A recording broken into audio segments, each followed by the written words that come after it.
Hey there, folks. This is DMC Jedi Man. I'm coming to you with another video. Today is going to be a movie review. I haven't actually done one of those in a while, but I went, as you can see from my attire, to the new Ant-Man movie today, Ant-Man and the Wasp Quantumania. So I want to share my thoughts. This is going to be the uh,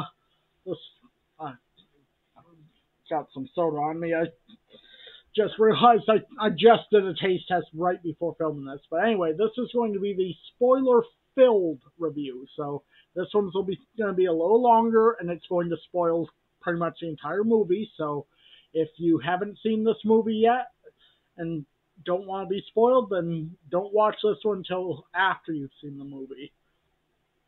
So anyway, first off, let me say it's a great film. The humor and the action is perfectly balanced. It has a great story to it. You know, very good.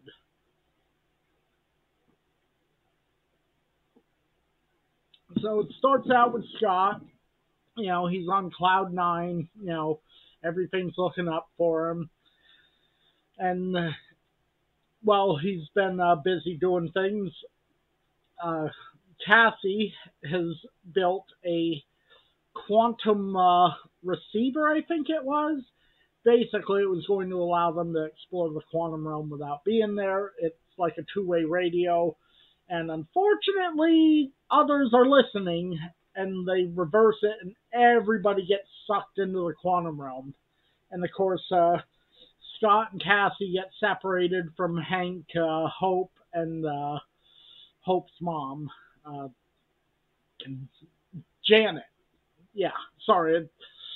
Sometimes I'm a little bad with names, but they get all separated, and they end up in the quantum realm along with a bunch of the little ants that Hank had been making super smart.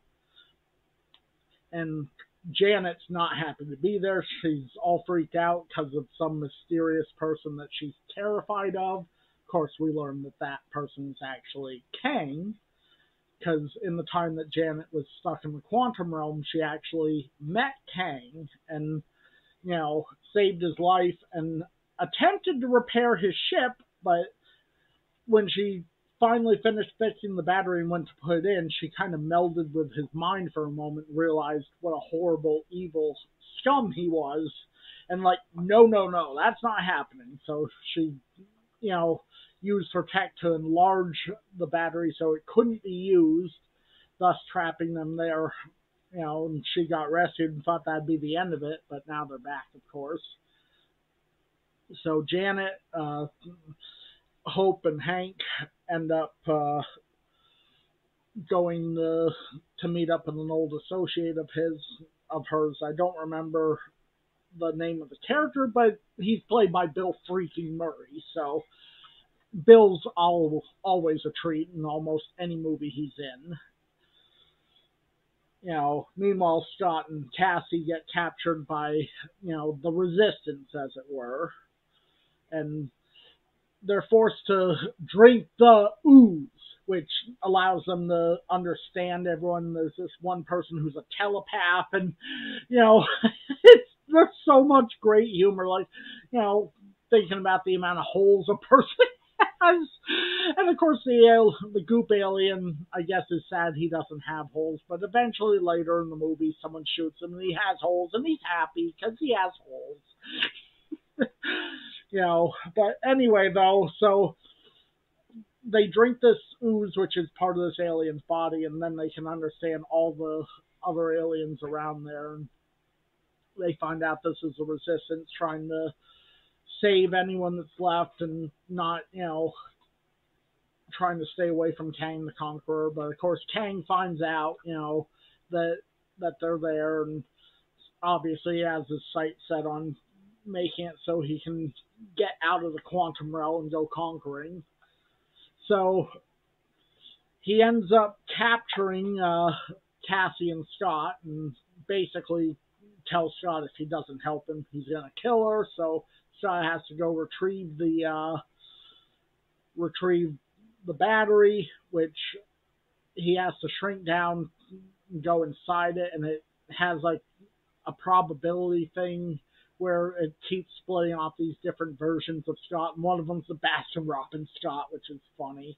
Oh, before I forget to mention, I should mention that there's also another villain down here, MODOK, who is hilarious and terrifying and creepy at the same time, because MODOK is apparently what's left of Darren, the guy who was Yellow Jacket in the first movie, who got shrunk down, sent down here.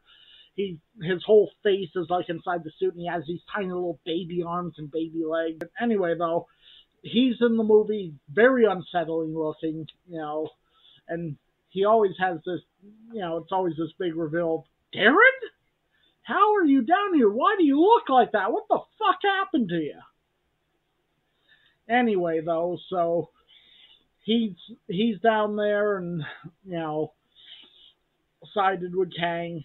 But anyway, so Kang threatens to kill Cassie unless Scott goes and gets a thing for him. So he goes in, like I said, probability thing, splits off different versions of Scott.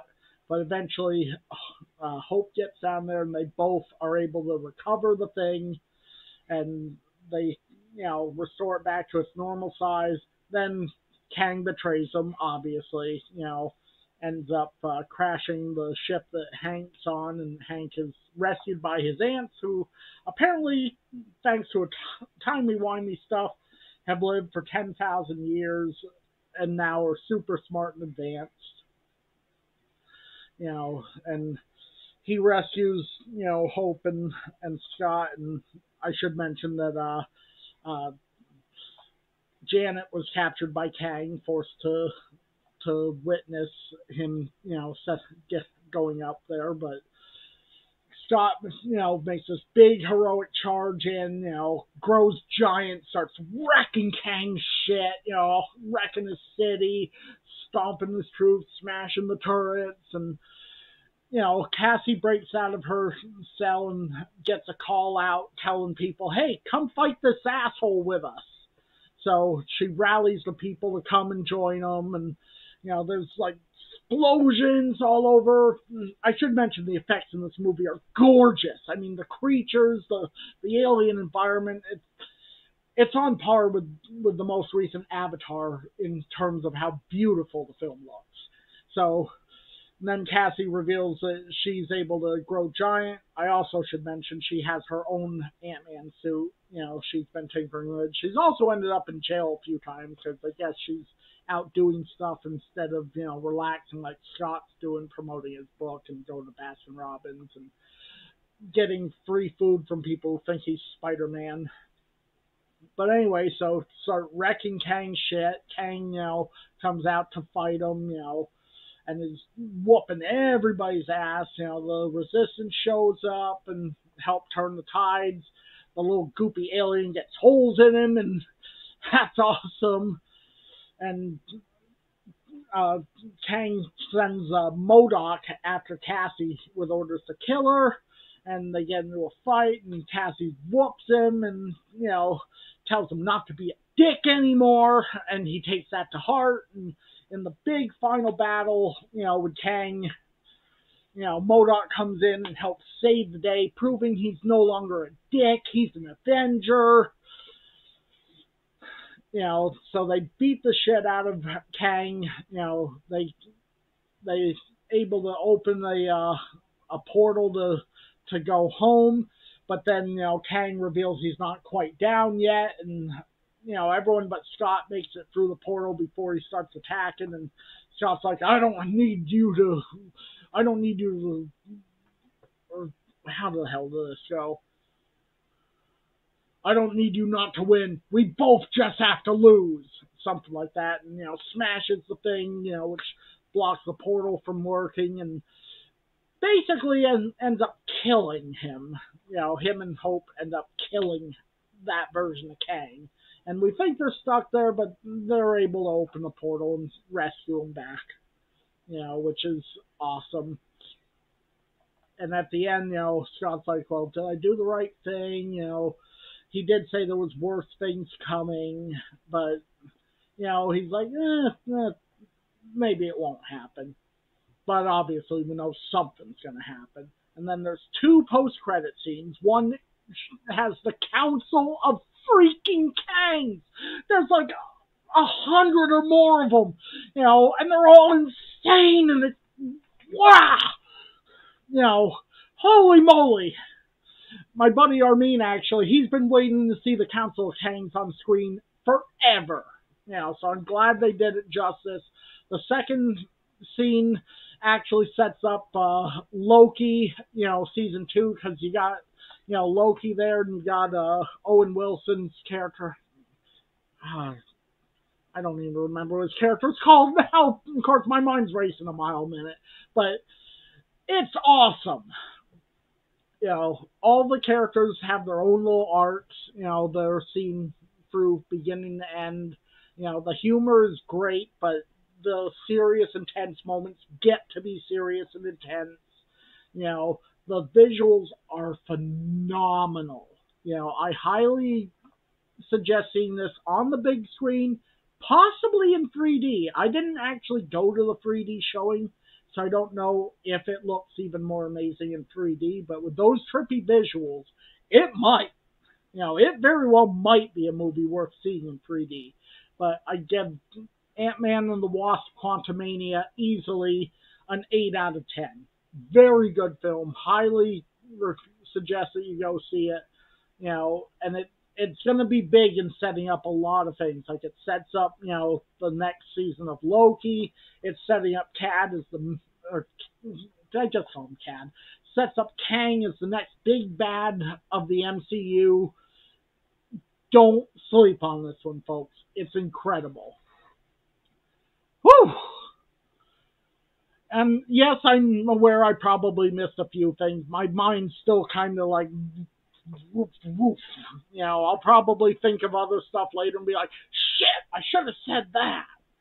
Or, oh, I should have mentioned this part. But it's incredible. Go see Ant-Man and the Wasp Quantumania. You'll be glad you did. This has been DMC Jedi Man. I'm signing out. Peace, everybody.